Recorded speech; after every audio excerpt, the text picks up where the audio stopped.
Hello दोस्तों, आज के इस वीडियो में बात होगी इंडियाज नेक्स्ट डीपीआई के बारे में। जी हाँ, डीपीआई का मतलब डिजिटल पब्लिक इंफ्रास्ट्रक्चर। अब दोस्तों, डिजिटल इंफ्रास्ट्रक्चर हमें पता है, पर डिजिटल पब्लिक इंफ्रास्ट्रक्चर का मतलब होता है वो डिजिटल इंफ्रास्ट्रक्चर जिसे गवर्नमेंट ने डेवलप किया है, जिसे गवर्नमेंट ओन करती है, और उस डिजिटल इंफ्रास्ट्रक्चर को सारी पब्लिक यानी सारे Indian citizens, Indian startups, Indian researchers, businesses use कर सकते हैं। तो ऐसे ही एक यानी जो नेक्स्ट डीपीआई जो होगा, इंडिया का नेक्स्ट डीपीआई, उसके बारे में यहाँ पर हम बात करेंगे। तो इसके पहले इंडिया के कौन से ऐसे मेजर डीपीआई है जिन्होंने ग्लोबल स्टैंडर्ड सेट किए हैं, जिनका कोई भी पैरेलल हमें दुनिया में दिखाई नहीं देता है। वैसा ही एक इंपॉर्टेंट डीपीआई जो है वो है दोस्तों आधार। ये डिजिटल इंफ्रास्ट्रक्चर है जिसे गवर्नमेंट ने डेवलप किया था, जिसमें 1.4 बिलियन पीपल इनरोल्ड है, जिसके वजह से पर्सन का आइडेंटिटी वेरिफिकेशन जो है कुछ सेकंडों में हो जाता है और लीस्ट कॉस्टली होता है, क्योंकि इसमें कोई भी पेपर ट्रेल इन्वॉल्व नहीं होती है। दूसरा जो हमारा मेजर डीपीआई है वो है दोस्तों यूपीआई, जिसके थ्रू हम लोग ऑनलाइन पेमेंट्स कर पाते हैं, जो इंडियन डिजिटल इकोनॉमी को प्रमोट कर रहा है। और ये जो यूपीआई के थ्रू जो पेमेंट्स होते हैं ये मोस्टली फ्री ऑफ कॉस्ट होते हैं, पर इसकी जो ओरिजिनल ईपीआईज जो है वो गवर्नमेंट ने बिल्डअप की है। उसके ऊपर बाकी जैसे भारत पे, फोन पे, ये बहुत सारी एप्लीकेशंस डेवलप हुई है और इस मॉडल को तो इंडिया बाकी कंट्रीज में एक्सपोर्ट भी कर रहा है। तीसरा जो हमारा मेजर डीपीआई है वो है दोस्तों डॉक्यूमेंट शेयरिंग।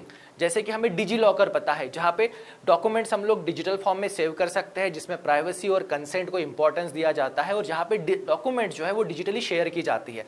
तो ये 3 इंडिया के मेजर डीपीआईज हैं। तो अभी इंडिया का next DPI digital public infrastructure कौन से सेक्टर में होना चाहिए? तो दोस्तों वो होना चाहिए इंटेलिजेंस के सेक्टर में। यहाँ पे टर्म हमने यूज की है इंटेलिजेंस, यानी आर्टिफिशियल इंटेलिजेंस के कॉन्टेक्स्ट में। तो क्या इंडिया को खुद का आर्टिफिशियल इंटेलिजेंस सिस्टम बिल्डअप करना चाहिए? वो भी गवर्नमेंट ने बिल्डअप करना चाहिए, जिसे गवर्नमेंट ओन करे और जिसका एक्सेस हमारे रिसर्चर्स को, बिजनेस को दिया जाए, हमारे स्टूडेंट्स को दिया जाए, कॉमन पब्लिक को दी जाए, ताकि वो एआई रिवोल्यूशन का पार्ट बन सके और एआई की सर्विसेज को अवेल कर सके। दोस्तों, इंडिया में हमने लिटरेसी टर्म सुनी है, उसके बाद नेक्स्ट टर्म जो आई वो थी डिजिटल लिटरेसी। अब जो न्यू टर्म जो है वो है दोस्तों एआई लिटरेसी, कि हमें हमारी इंडियन पॉपुलेशन को एआई सिस्टम के यूसेज में लिटरेट बनाना होगा, जो कवर होगा एआई लिटरेसी के कॉन्टेक्स्ट में। और इसका जो एक ओवरव्यू जो है, ओवरऑल ऑब्जेक्ट जो है वो ये है कि इन सारी चीज़ों को हमें अफोर्डेबल, एक्सेसिबल बनाना है। जैसे आधार, यूपीआई या डेटा शेयरिंग मॉडल जो है इंडिया के, वो सारे अफोर्डेबल है और सभी को एक्सेसिबल ही है। वैसे ही हमें जो एआई सिस्टम्स जो है, जिनका अभी monthly subscription most of the लोगों को अफोर्डेबल नहीं होता है, या बहुत सारे लोगों को वो एक्सेसिबल भी नहीं होता है, उसे अफोर्डेबल बनाना, एक्सेसिबल बनाना। और क्या ये काम गवर्नमेंट ने करना चाहिए? क्या ये काम गवर्नमेंट का है या किसी इंडियन प्राइवेट कंपनी से हम लोग ये एक्सपेक्टेड कर सकते हैं? इन्हीं सारे टॉपिक्स पर आज के इस वीडियो में डिस्कशन होगा। दोस्तों, ये टॉपिक जो है ये एक द हिंदू में जो एक एडिटोरियल आया था उस पर बेस्ड है। इस एडिटोरियल को लिखा था दोस्तों श्रीवत्सा कृष्णा, जो कि एक आईएएस ऑफिसर है, और यहाँ पर उन्होंने अपने पर्सनल ओपिनियन एक्सप्रेस किए थे कि the next DPI, how India can commoditize AI, कि हम लोग एआई के थ्रू नेक्स्ट डिजिटल इंफ्रास्ट्रक्चर कैसे बना सकते हैं और इसे कैसे हमारी कॉमन पब्लिक के लिए एक्सेसिबल बना सकते हैं। अब दोस्तों, इस वीडियो की शुरुआत करने से पहले, अगर आपको यूपीएससी प्रिपरेशन में कोई भी डाउट है, कंफ्यूजन है, तो आप इस क्यूआर कोड को स्कैन कर सकते हो या नीचे डिस्क्रिप्शन में दी हुई लिंक पर अपनी इंफॉर्मेशन फिलअप कर सकते हो, और आप श्रीराम साईएस के एक्सपर्ट्स मेंटर्स के साथ एक 1-on-1 फ्री सेशन अरेंज कर सकते हो।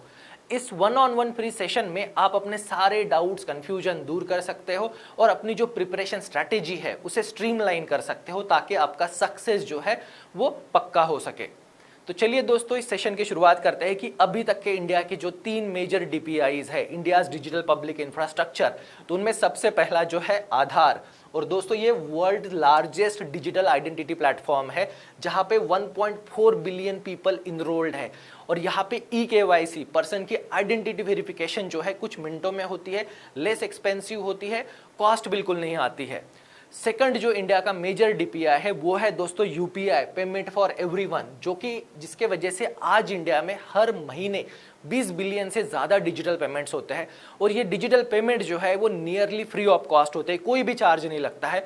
पर इनके वजह से इंडिया की जो डिजिटल इकोनॉमी है, जो ई कॉमर्स है, जोमेटो स्विगी से लेके जितने भी ऑनलाइन ट्रांजैक्शन, ऑनलाइन सर्विसेज जो होती है वो पॉसिबल हो पाई है। और साथ ही दोस्तों ये जो प्लेटफॉर्म है, ये प्लेटफॉर्म ओपन प्लेटफॉर्म है जिस पर डिफरेंट बैंक्स ज्वाइन भी हो सकते हैं और different payment apps private sectors बना भी सकते हैं।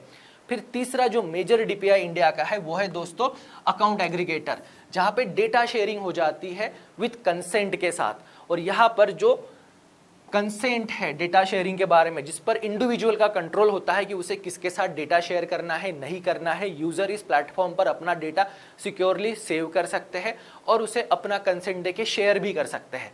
तो ये 3 मेजर डीपीआई थे जिन्होंने इंडिया की पूरी डिजिटल इकोसिस्टम को रिवोल्यूशनाइज किया था और इंडिया को ट्रांसफॉर्म किया है, वो भी लास्ट 5 सालों में। 5 सालों में हम लोगों ने जितना भी डिजिटल ट्रांसफॉर्मेशन इंडिया में देखा है उनमें ये 3 डीपीआई का मेजर कंट्रीब्यूशन है। फिर बात आती है दोस्तों एआई के बारे में, आर्टिफिशियल इंटेलिजेंस, जो कि नेक्स्ट डीपीआई होना चाहिए, डिजिटल पब्लिक इंफ्रास्ट्रक्चर।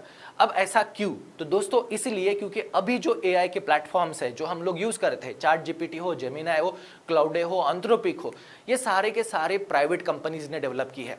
और ये सारी की सारी प्राइवेट कंपनीज जो है ये यूएसए में सिचुएटेड है, चाहे फिर वो ओपन एआई हो, गूगल हो, एंथ्रोपिक हो, मेटा हो, तो ये यूएस में सिचुएटेड है। वो यूएस के लॉस को फॉलो करते हैं और इनसे जो सर्विसेज हमें एक्सेस करनी होती है, कुछ सर्विसेज फ्री ऑफ कॉस्ट भी है, पर हमें इनका मंथली सब्सक्रिप्शन लेना होता है जिसकी प्राइस जो है अभी बहुत ज़्यादा है। Most of the Indian population उसे अफोर्ड नहीं कर सकती है। इसीलिए यहाँ पर ऑथर का कहना है कि इंडिया ने अभी खुद नए डीपीआई एआई सेक्टर में बिल्डअप करना चाहिए। अब इससे एसोसिएटेड प्रॉब्लम्स कौन से हैं? तो दोस्तों अभी जितनी भी एआई सर्विसेज है वो सारी की सारी ग्लोबल टेक कंपनीज ने बनाई है, जिसके वजह से इनकी सब्सक्रिप्शन कॉस्ट जो है वो बहुत हाई हो जाती है। फिर सेकंड जो आता है वो ये कि dependence on foreign cloud infrastructure. जितने भी क्लाउड सर्विस प्रोवाइडर्स है, एआई सर्विस प्रोवाइडर्स है, इनका जो भी डिजिटल इंफ्रास्ट्रक्चर जो है, इनके सर्वर्स है, डेटा सेंटर्स है, वो सारे सैन फ्रांसिस्को यूएसए में सिचुएटेड है, जिसके वजह से हमारा कहीं ना कहीं फॉरेन डिपेंडेंस है, ये इंडिया में नहीं है, इसको इंडियन कंपनीज भी ओन नहीं करती है, जिसके वजह से दोस्तों यहाँ पे एक्सपोर्ट रिस्ट्रिक्शन का भी रिस्क है। जैसे ट्रंप ने अभी इंडिया पे इकोनॉमिक सैंक्शंस लगाए, टेरिफ बढ़ाए हैं, या जैसे यूएसए ने रशिया पे इकोनॉमिक सैंक्शंस लगाए थे, ईरान पे इकोनॉमिक सैंक्शंस लगाए थे, तो ऐसे ही अगर फ्यूचर में इंडिया पे कुछ ट्रेड रिस्ट्रिक्शंस आती है या सैंक्शंस आते हैं तो यहाँ पर एक एक्सपोर्ट रिस्ट्रिक्शंस पुटअप हो जाएंगी, तो इंडियन बिजनेसेस, रिसर्चर्स, स्टूडेंट्स जो है वो एडवांस एआई सर्विसेज को एक्सेस नहीं कर पाएंगे। इसका बेस्ट एग्जांपल है दोस्तों जो क्रेडिट कार्ड सिस्टम प्रोवाइड करने वाली कंपनीज है, वीजा या मास्टर कार्ड। इन पर जब रशिया पर जब यूएसए ने सैंक्शंस लगाए तो ये जो कार्ड सर्विसेज जो है, मास्टर कार्ड हो, वीजा सर्विसेज हो, ये सारी की सारी रशिया में बंद हो गई थी। अब इंडिया में एक्सेसिबल है, पर भरोसा नहीं कि ट्रंप ने अगर हम पर एक्सपोर्ट रिस्ट्रिक्शंस या इकोनॉमिक सैंक्शंस इंपोज कर दिए तो ये जो डिजिटल सर्विस प्रोवाइडर्स हैं वो हमें सर्विसेज नहीं देंगे। यही चीज़ हम लोगों ने हमारी पेट्रोलियम रिफाइनरीज के कॉन्टेक्स्ट में देखा। जब यूएसए ने इंडियन रिफाइनरी, नायरा रिफाइनरी जो है उस पर जब इकोनॉमिक सैंक्शंस अप्लाई किए तो माइक्रोसॉफ्ट क्लाउड की जितनी भी सर्विसेज उस कंपनी को दी जा रही थी वो सारी की सारी डिस्कनेक्ट हो गई। तो ये भी रिस्ट्रिक्शंस हम पर आ सकते हैं, ये डेंजरस चीज़ है। साथ ही दोस्तों यहाँ पे प्राइसिंग जो है, इस प्राइसिंग को कौन कंट्रोल करता है? कॉस्ट तो अभी हाई है, पर ये कॉस्टिंग डिसाइड कौन करेगा, प्राइसिंग डिसाइड कौन करेगा? तो ये प्राइवेट कंपनीज। अब अगर फ्यूचर में हमारी डिपेंडेंस बिल्डअप हो जाती है तो ये प्रीमियम कॉस्ट जो है, सब्सक्रिप्शन कॉस्ट जो है, उसे एक्सपोनेंशियली बढ़ा भी सकते हैं, जिससे इकोनॉमिक एक्सप्लॉयटेशन हो सकता है या जो इंडियन डिजिटल इकोनॉमी को हार्म भी कर सकते हैं। इन सारे कॉन्टेक्स्ट के वजह से इंडिया को खुद का डिजिटल इंफ्रास्ट्रक्चर बिल्डअप करना होगा, वो भी एआई के कॉन्टेक्स्ट में, आर्टिफिशियल इंटेलिजेंस के कॉन्टेक्स्ट में। अब दोस्तों यहाँ पर एक इंडिया की स्टोरी भी है, वो भी हमें समझनी है कि इंडिया में आज की डेट में जो डेटा रेट्स जो है, पर जीबी का जो डेटा रेट जो है वो सबसे सस्ता है। हमारे पास लगभग 30 पैसे में हमें 1 जीबी डेटा मिल जाता है, ये पूरी दुनिया में सस्ता है। अब ये इतना डेटा सस्ता गवर्नमेंट ने सब्सिडी देकर नहीं किया है, बल्कि एक फील्ड कंडीशंस को इंजीनियर्ड किया, प्राइवेट सेक्टर में कॉम्पिटिशन्स को प्रमोट किया, जिसके वजह से इंडिया में आज डेटा सबसे चीपेस्ट है। लास्ट 5 ईयर्स में इस चीप डेटा के वजह से 500 मिलियन से ज़्यादा लोग इंटरनेट को ज्वाइन हुए। इंटरनेट सोशल मीडिया हो या इंटरनेट पे जो कंटेंट जनरेशन है उसमें इनका पार्टिसिपेशन बढ़ गया है। तो यहाँ पर अभी क्या सिनेरियोज हो रहा है उसको समझने के लिए बेस्ट मेथड जो है वो है दोस्तों, जो एग्जाम्पल हमने हिस्ट्री से सीखा है वो ये कि पास्ट में सेंचुरीज अगो इंडिया जो है वो कॉटन एक्सपोर्ट करता था इंग्लैंड को, और उनसे हम लोग फिनिश क्लोथ्स खरीदते थे। ये जब चीज़ हमें रियलाइजेशन हुई तो उसके बाद हम लोगों ने इस सिस्टम को ब्रेक किया। पर एआई सिस्टम के कॉन्टेक्स्ट में यही चीज़ हो रही है और हमें इसे रिकॉग्नाइज करना होगा और हमें इसे ब्रेक करना होगा, क्योंकि दोस्तों आज की डेट में इंडिया जो है वो सबसे ज़्यादा एआई रिसर्चर्स, एआई इंजीनियर्स और एआई का जो स्किल्ड लेबर है वो इंडिया से ही एक्सपोर्ट होता है, इंडिया से ही वो यूरोप और यूएसए में जाते हैं। और इन मेजर 5 कंपनीज में इंडियन इंजीनियर्स, रिसर्चर्स ही एआई सिस्टम्स को बिल्डअप कर रहे हैं। फिर सेकंड जो है दोस्तों वो है कि मैसिव मल्टीलिंगुअल डेटाबेस। अब इंडिया की पॉपुलेशन है 1.4 बिलियन। अब दोस्तों हमारे जो इंटरनेट यूजर्स है वो दुनिया में सबसे ज़्यादा है, सबसे ज़्यादा इंटरनेट यूज़ होता है, इंटरनेट पे कंटेंट जनरेट होता है, डेटा जनरेट होता है। डेटा ये किसी भी एआई सिस्टम को ट्रेन करने के लिए बहुत ज़रूरी है। तो इंडिया में जितना भी डेटा जनरेट होता है वो सारा का सारा डेटा जो है वो यूएसए में जाता है, यूरोपियन यूनियन में जाता है, और यही कंपनीज इंडियन डेटा ही यूज़ करती है और उसके बेसिस पर एआई सिस्टम बिल्डअप कर रही है। इंडिया में जो डेमोग्राफिक डिविडेंड है और जो हमारा कल्चर है जिसमें बहुत सारी लैंग्वेजेस है, कल्चर है, जिसके वजह से बहुत सारा डेटा क्रिएट होता है और ये डेटा ही यही कंपनीज यूज़ कर रही है, यानी हम लोग बेसिकली हमारा डेटा भी एक्सपोर्ट कर रहे हैं। उसके बाद आता है दोस्तों ग्लोबल एआई जो है इनको ट्रेन करने के लिए डेटा वो भी इंडिया से ही जा रहा है, और जितने भी यूज़र इंटरेक्शंस है सोशल मीडिया पे, इमेजेस हो, मीम्स हो, फोटोज़ हो, क्रिएटिव कंटेंट हो, सारा का सारा जो इंडिया में जनरेट होता है वो इस एआई सिस्टम को फीडअप करता है।